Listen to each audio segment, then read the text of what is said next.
এক ইহুদি এভাবে সালাম দিয়েছিল নবীজিকে, জানেন কিনা? বলেছিল আসসালামু আলাইকুম, সালামু আলাইকুম বলেছিল। নবীজি বলেছেন ওয়া আলাইকুম। ইসলামে সবই আছে, এটাও আছে যেটা আপনি টকশোতে দেখলেন।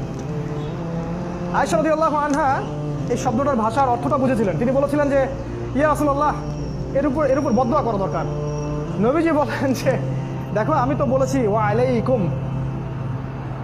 আয়েশা রাদিয়াল্লাহু আনহা বলছেন ও যে শব্দটা বলেছে এর অর্থ হচ্ছে তোমার মৃত্যু হোক। সালামু আলাইকুম মানে তোমার মৃত্যু হোক, তুমি মারা যাও, বদদোয়া আর কি।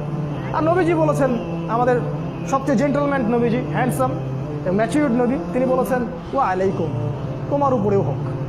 এরকম করে কেউ সালাম দিলে আপনারা এটা বলবেন ওয়া আলাইকুম। বদদোয়া। এক ইহুদি এভাবে সালাম দিয়েছিল নবীজিকে, জানেন কিনা?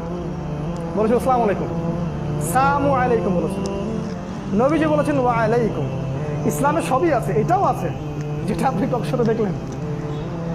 আয়েশা রাদিয়াল্লাহু আনহা এই শব্দটার ভাষার অর্থটা বুঝেছিলেন। তিনি বলেছিলেন যে ইয়া রাসূলুল্লাহ, এর উপর বদদোয়া করা দরকার। নবীজি বলেন যে দেখো আমি তো বলেছি ওয়া আলাইকুম। আয়েশা রাদিয়াল্লাহু আনহা বলছেন ও যে শব্দটা বলেছে এর অর্থ হচ্ছে তোমার মৃত্যু হোক। সালামু আলাইকুম মানে তোমার মৃত্যু হোক, তুমি মারা যাও, বদদোয়া আর কি।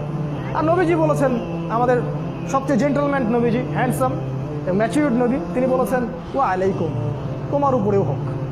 এরকম করে কেউ সালাম দিলে আপনারা এটা বলবেন ওয়া আলাইকুম।